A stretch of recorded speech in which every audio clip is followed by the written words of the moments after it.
students, I, Vandana Katyal, is going to teach in this video the lines and angles chapter of class 9. Lines and angles, you must be familiar with the words lines and angles. What is line? You can say that this is a line. जब हम दोनों तरफ arrow लगा देते हैं तो वो line बन जाती है, और जब हम उसको एक रिस्ट्रिक्टेड लेंथ दे देते हैं, ये हम कहीं से भी एक्सटेंड कर सकते हैं, but this is a restricted length, तो दिस बिकम्स लाइन सेगमेंट. यानी लाइन सेगमेंट के दो फिक्स्ड पॉइंट्स होते हैं, but line can be extended in both the ways. That this is the रे. Ray can be extended. This is fixed point and ray can be extended in just one direction. एक direction की तरफ रे extend हो सकती है, और जब दो रेज मिल जाती हैं, जब दो rays, you can see this is A B ray and this is A C ray, और जब ये मिल जाती हैं तब हमारा एक एंगल फॉर्म्ड होता है, जिसको हम ए पॉइंट को हम वर्टेक्स ऑफ द एंगल कहते हैं. This is the vertex of angle. और एंगल्स आप लोगों ने जूनियर क्लासेस में पढ़ा होगा चिल्ड्रन, बहुत तरीके के होते हैं. पहला होता है एक्यूट एंगल. एक्यूट एंगल, जो एंगल 0 और 90 डिग्री के बीच का होता है, that is known as acute angle. तो अगर ये एक एक्स एंगल है और अगर एक्स 0 डिग्री से बड़ा है और 90 डिग्री से छोटा है, greater than 0 degree and less than 90 degree, लिखने का तरीका होता है 0 is less than x is less than 90 degree, then it is known as acute angle. और जब एंगल 90 डिग्री के इक्वल हो जाता है, जब एंगल 90 डिग्री के इक्वल हो जाता है, that is known as right angle. यानी कि जब x 90 डिग्री का होगा तब वो राइट एंगल कहलाएगा. और जब हमारा एंगल 90 डिग्री से बड़ा और 180 डिग्री से छोटा होता है, जैसे कि इस तरह से पहचानने का तरीका होता है, अगर बेस रे से दूसरी रे दूर जा रही हो तो वो ऑब्ट्यूस एंगल होता है, पास आ रही हो तो वो एक्यूट एंगल होता है. तो this is obtuse angle. If x is greater than 90 degree but less than 180 degree, then it is known as obtuse angle. और अगर कोई एंगल, ये x है ना, और अगर कोई एंगल बिल्कुल 180 डिग्री का यानी स्ट्रेट लाइन हो जाता है, तो ये एंगल हमारा 180 डिग्री का एंगल है. If x is equals to 180 degree, then we call it as straight angle.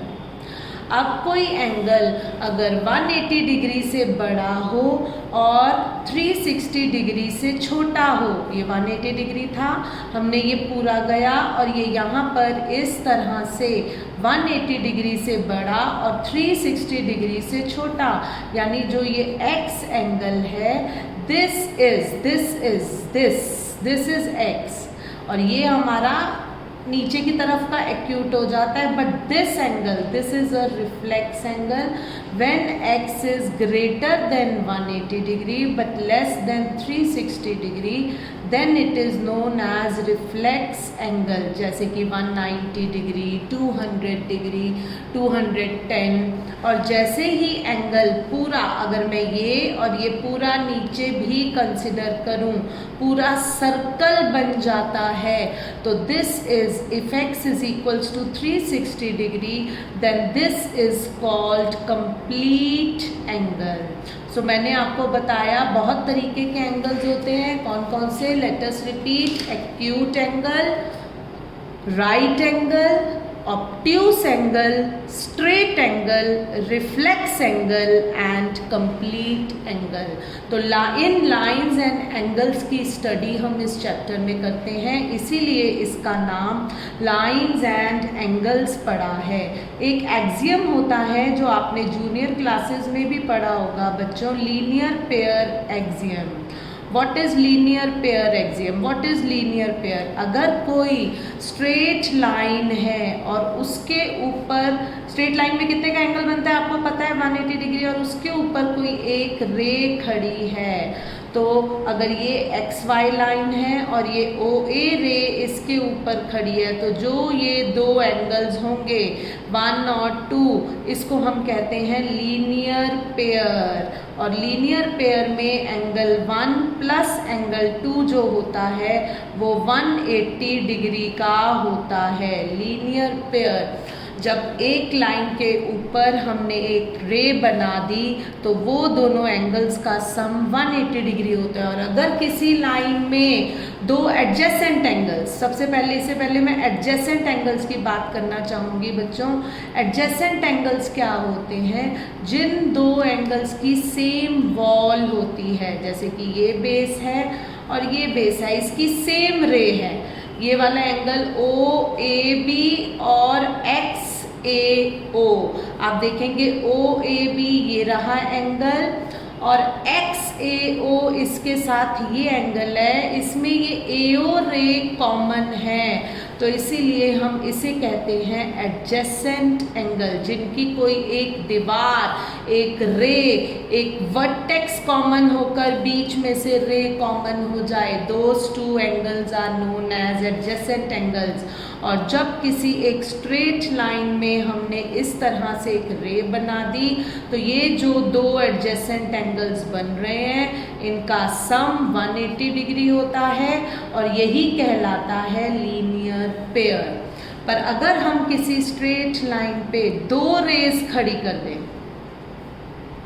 तो भी इन तीनों एंगल्स का सम 1 2 3 ये जो होगा ये 180 डिग्री होगा। अब यहाँ पर हम रीजन लीनियर पेयर नहीं देंगे क्योंकि पेयर का तो मतलब होता है दो, यहाँ पर 3 एंगल्स हैं तो हम यहाँ पर रीजन देंगे angles on a straight line. तब हम अगर दो से ज़्यादा बन रहे हो स्ट्रेट लाइन पे एंगल तो हम कहेंगे angles on a straight line का सम 180 डिग्री होता है। पर अगर दो एंगल्स में डिवाइड होगा तो हम लीनियर पेयर कह देते हैं। तो दो एक्सियम्स होते हैं। एक एक्सियम कहता है कि स्ट्रेट लाइन अगर 2 या 3 एंगल्स में डिवाइडेड हो तो सम 180 डिग्री होता है, और अगर किन्हीं दो एडजेसेंट एंगल्स का सम 180 डिग्री हो तो वो स्ट्रेट लाइन बनाती है। उसका कन्वर्स भी ट्रू होता है कि अगर किसी भी दो एडजेसेंट एंगल्स का सम, मतलब अगर मैंने ये बना दिया पर अगर इन दोनों का सम 180 डिग्री है तो वो कभी भी इस तरीके से नहीं बनेगा, it is going to be a straight line. तो अगर किसी भी एंगल में दो एडजेसेंट एंगल्स का सम 180 डिग्री हो तो वो स्ट्रेट लाइन होती है, कन्वर्स होता है। और एक है हमारे पास, अब हम चैप्टर शुरू करते हैं। Introduction to this chapter is over, lines and angles. Now हमारी बुक में बच्चों थ्योरम है। थ्योरम 6.1 कहती है कि if two lines intersect each other then the vertically opposite angles are equal. मतलब अगर एक ये लाइन है हमारे पास चिल्ड्रन ए बी और एक ये लाइन है C D, A B and C D, then they intersect at O. तो जो ये एंगल ऊपर और नीचे ये वाला एंगल जो है ये दोनों वर्टिकली ऑपोजिट एंगल्स कहलाते हैं।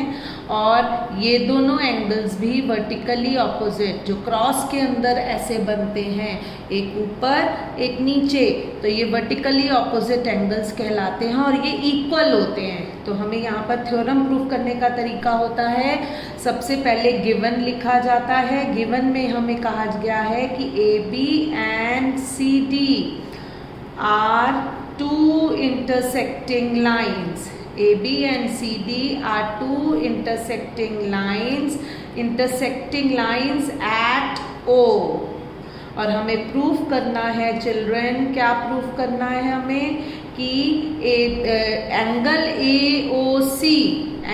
AOC is equals to angle BOD, यानी कि वर्टिकली ऑपोजिट एंगल। मैं इसे नंबर 1 दे देती हूँ, इसे नंबर 2, दैट इज एंगल 1 और एंगल 2 आपस में इक्वल हैं, और ये 3 है, अगर ये 4 है, तो angle AOD is equals to angle BOC, यानी angle 3 is equals to angle 4 हमें प्रूव करना है। तो यानी कि अब हमारा गिवन है कि ट्राइंगल लाइंस इंटरसेक्ट कर रही हैं, और प्रूफ करना है कि ये वर्टिकली ऑपोजिट एंगल्स इक्वल हैं। प्रूफ लिखने के लिए हम शुरुआत करते हैं अपने लीनियर पेयर एक्सियम से। अगर आप ध्यान से देखो तो हम कहेंगे क्लियरली का मतलब मैथ्स में होता है फिगर में से। Clearly AB is a straight line, AB is a straight line and रे OC, जो ये रे OC है, ये AB एक स्ट्रेट लाइन है और रे OC उस पर स्टैंड करती है। रे OC stands on it, therefore by linear pair axiom से अगर हम बात करें तो एंगल 1 प्लस एंगल 4 क्या होने वाला है बच्चों, 180 डिग्री का। इसी तरह जो इसे हम नंबर 1 दे देते हैं, इसी तरह जो ये CD है ये भी एक स्ट्रेट लाइन है और रे OB उस पे स्टैंड कर रही है, तो एंगल 4 प्लस एंगल 2 कितने का होगा चिल्ड्रन, 180 डिग्री। तो हम यहाँ पर सिमिलरली का ये साइन होता है। Similarly angle 4 plus angle 2 is equals to 180। दोबारा लिखने की ज़रूरत नहीं होती है, हम सिमिलरली कह के लिख सकते हैं। अगर क्योंकि यहाँ पर AB स्ट्रेट लाइन है, OC उस पर स्टैंड कर रही है, तो angle 1 plus 4 is equals to 180 degree. CD एक स्ट्रेट लाइन है और OB उस पर स्टैंड कर रही है, तो angle 2 plus 4 is equals to 180 degree. अब दोनों ही 180 डिग्री के हैं, तो फ्रॉम 1 and 2 हम कह सकते हैं angle 1 plus angle 4 is equal to angle 4 plus angle 2, क्योंकि दोनों ही 180 डिग्री के हैं। यहाँ पर भी एंगल 4 है, यहाँ पर भी एंगल 4 है, ये उधर जाके माइनस एंगल 4 हो जाता है तो कट जाता है। तो हम ऐसे भी काट सकते हैं कि एंगल 4 और एंगल 4 कट गया, क्योंकि उधर चला जाएगा ना, माइनस एंगल 4 हो जाएगा। तो this implies angle 1 is equals to angle 2। देखो आ गए ना वर्टिकली ऑपोजिट एंगल्स इक्वल।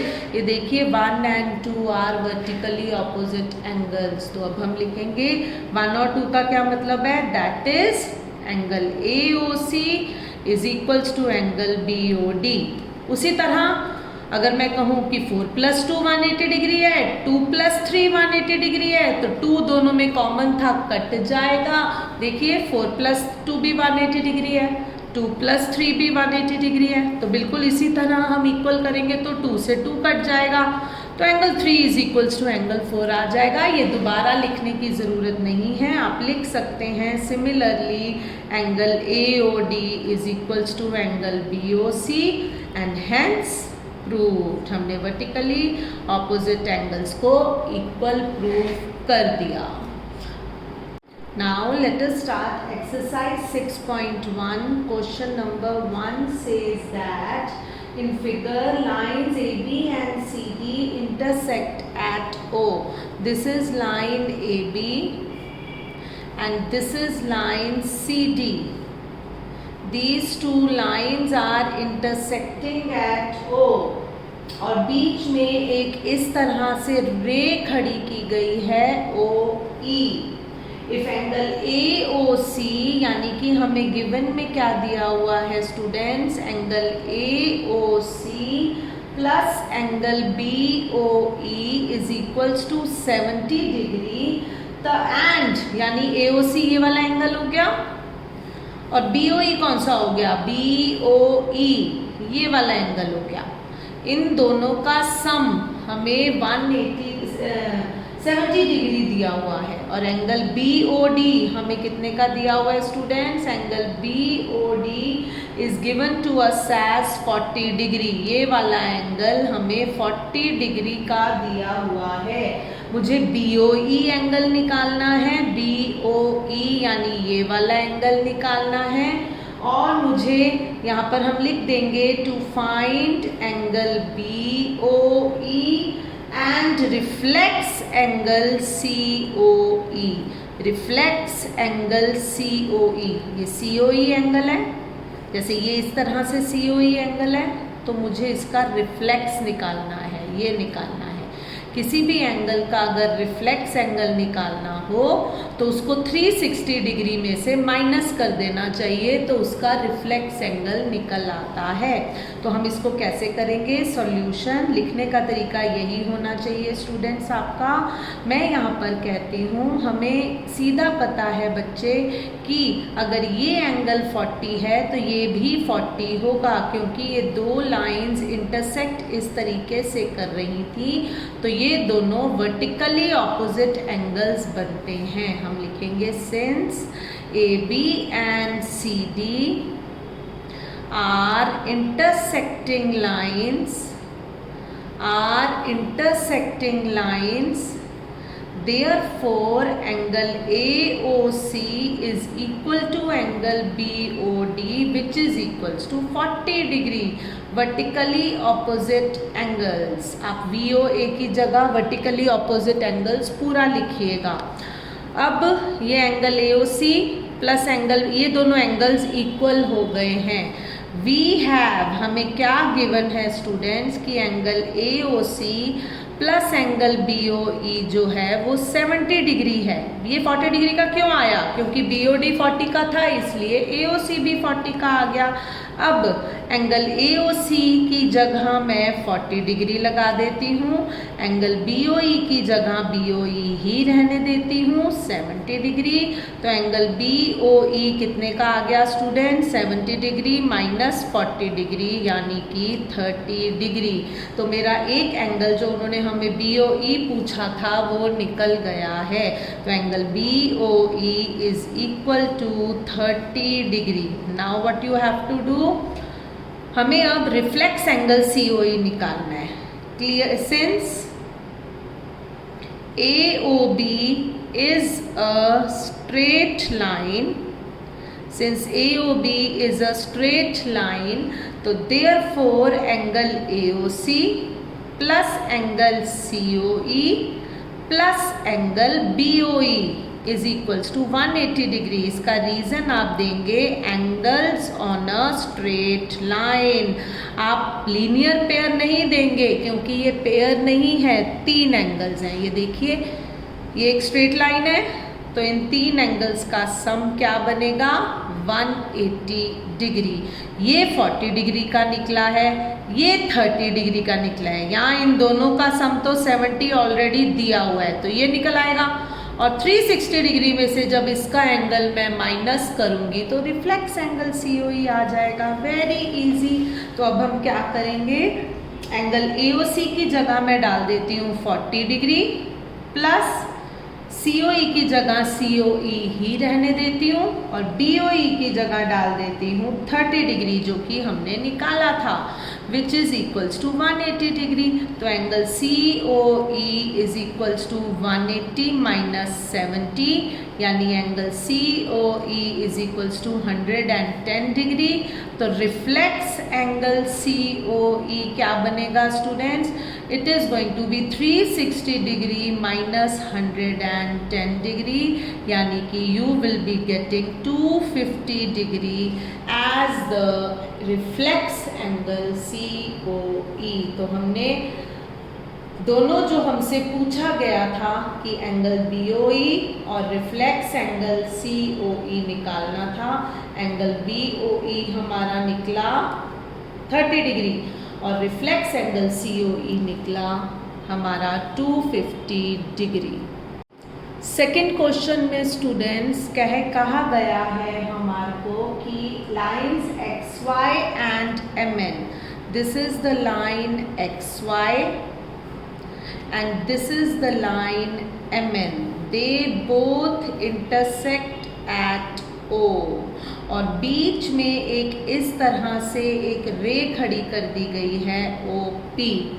अब हमें यहाँ पर जो ये XY है और ये MN है और हमें ये वाला एंगल A मार्क करके दिया गया है, ये वाला एंगल B मार्क करके दिया गया है और ये वाला एंगल C मार्क करके दिया गया है। और हमें बोला गया है, गिवन में हमें क्या दिया हुआ है कि OP is perpendicular to XY, यानी कि जो एंगल ये POY है दैट इज एंगल POY हमें 90 डिग्री का दिया गया है। अब और हमें क्या गिवन है, A:B, इन दोनों एंगल्स की रेशियो गिवन है 2:3 और हमें फाइंड करने के लिए बोला गया है स्टूडेंट्स C। मैं थोड़ी देर के लिए रुकती हूँ हमेशा ताकि आप स्क्रीनशॉट लेकर नोट कर सकें। अब A, B, C इन दोनों की रेशियो हमारे को क्या दी गई है 2:3। तो हम यहाँ पर सोल्यूशन में कैसे स्टार्ट करेंगे कि since A:B is equals to 2:3, तो let A is equals to 2x and B is equals to 3x। Now हमें पता है कि ये एक स्ट्रेट लाइन है और ये 3 एंगल्स उस पर हैं, 2 रेज हैं जिन्होंने इसको 3 एंगल्स में डिवाइड किया हुआ है। तो एंगल A, B और ये वाला एंगल, तीनों एंगल्स का सम जो है वो 180 डिग्री बनेगा angles on a straight line. हम यहाँ पे लिखेंगे since XY is a straight line therefore A plus B plus angle POY is equals to 180 degree angles on a straight line। Straight line के एंगल्स हैं, इसीलिए ये तीनों का सम 180 डिग्री होगा। अब A की जगह मैं डाल दूंगी 2x, B की जगह डाल दूंगी मैं 3x और POY की जगह डाल दूंगी 90 डिग्री। तो मेरे पास क्या निकल कर आ जाएगा स्टूडेंट्स, मेरे पास निकल कर आ जाएगी x की वैल्यू, यानी कि A की भी निकल आएगी, B की भी निकल आएगी। और इधर आप देख रहे हैं कि MN जो है एक स्ट्रेट लाइन है, तो B प्लस C 180 डिग्री होने वाला है, तो इसीलिए मैं B में C को ऐड करके 180 डिग्री के इक्वल रखूंगी, तो मुझे C एंगल भी मिल जाएगा। Now what we will do, तो फिर A की जगह रख दिया हमने 2x, B की जगह रख दिया 3x, एंगल POY की जगह रख दिया 90 degree is equals to 180 degree, यानी 5x plus 90 degree is equals to 180 degree, यानी 5x is equals to 180 minus 90, 5x is equals to 90 degree. तो x की वैल्यू हो जाएगी 90/5, यानी कि 518 डिग्री। 5 1 5, 4 कैरी, 5 8 40। तो हमारा A है 2x, B है 3x, तो 2 × 18 यानी कि 36 डिग्री और 3 × 18 यानी कि 54 डिग्री। तो A हमारा 36 डिग्री निकला, B हमारा 54 डिग्री निकला। क्लियरली MN जो है वो भी एक स्ट्रेट लाइन है, आपने देखा, तो इसीलिए therefore B plus C is also 180 degree linear pair. अब क्योंकि 2 है तो हम लीनियर पेयर लिख सकते हैं। B की जगह डाल दिया 54 plus C is equals to 180 degree, तो C की वैल्यू स्टूडेंट्स क्या निकलेगी 180 माइनस 54, यानी कि हमारे पास BC की वैल्यू आ जाएगी 120। 180 में से 54 को हम माइनस कर देंगे तो you will be getting C is equals to 126 degree.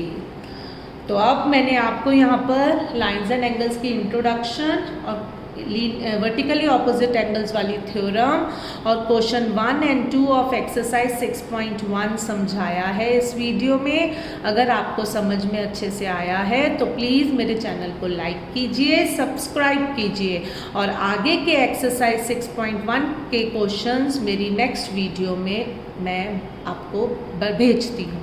Thank you.